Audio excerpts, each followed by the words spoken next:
Talking about you finding your voice in commentary, and you're kind of a voice that's been heard all over pretty much. I don't think you really have a true, maybe this is a shot, but you don't have an independent promotion if you don't have Veda Scott on your commentary team at some point. Straight up. Hmm. So what's it been like finding your voice in commentary these last few years?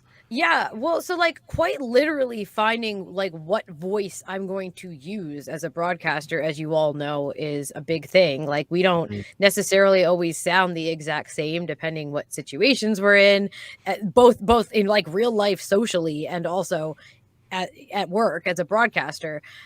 So for me, I've tried to pull a lot, and this is like talking about the mechanics of it, but I've tried to pull a lot, of course, from sports announcing, from sports broadcasters, from sideline reporters, that sort of thing, but also from wrestling commentators, but always kind of like trying to maintain the balance of not having too much of that. So I still have my own unique voice because there's a lot of there's a lot of uniformity, particularly in professional wrestling, particularly in play-by-play announcing, that mimics a lot of sports broadcasting, which also has a lot of uniformity to it, and that's a good thing and a bad thing, in my opinion. Obviously, there's a sound and also a look that is desired, and is sort of like what is wanted a lot of the time, and I think we're breaking free of a lot of that, but there is always still going to be like this is what a professional wrestling announcer sounds like.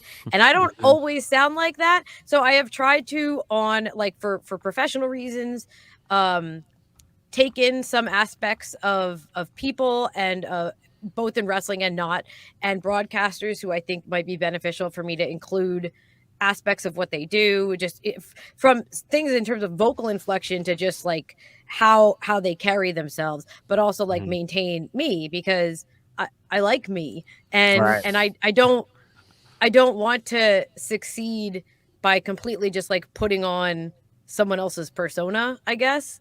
So I'm trying to figure out the balance between that of like looking at what I need to do professionally, but also like maintaining enough of my personality. And that's kind of been the journey that I'm still on every single time I sit behind a microphone.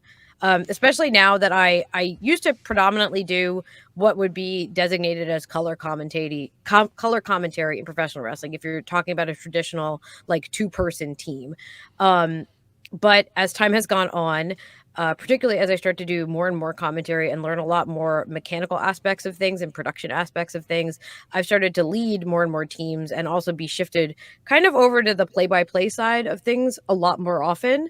And I also do a lot of solo commentary where I'm kind of just doing everything. That designation isn't as strict on the independent level, but it definitely is on TV.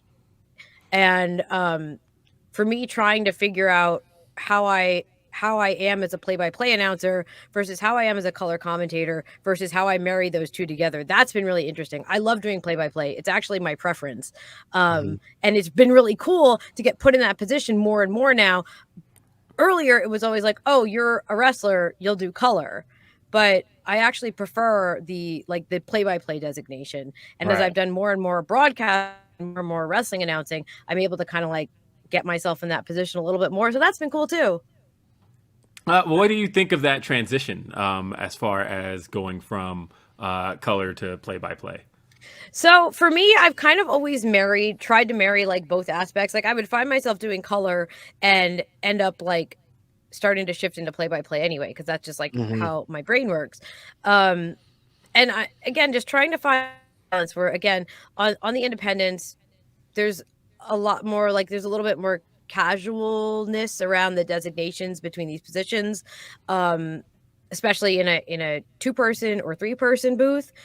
Usually there's like someone who is like pretty strictly designated as play-by-play, and then maybe like it's kind of like waving around otherwise. Whereas on television, there's usually a much stricter designation for production reasons and just because that's how it is. Hmm. So I've kind of like tried to get good at sort of transitioning between those roles as I go from place to place, because like you said, I work for a lot of different promotions, like a lot of different promotions. They all have different feelings, they all have different vibes, they all have different presentations, and I need to be able to maintain me but also adapt to those situations as well and sort of slide in as seamlessly as possible to elevate the broadcast instead of like drawing attention to myself and bringing it down. That's important, I think.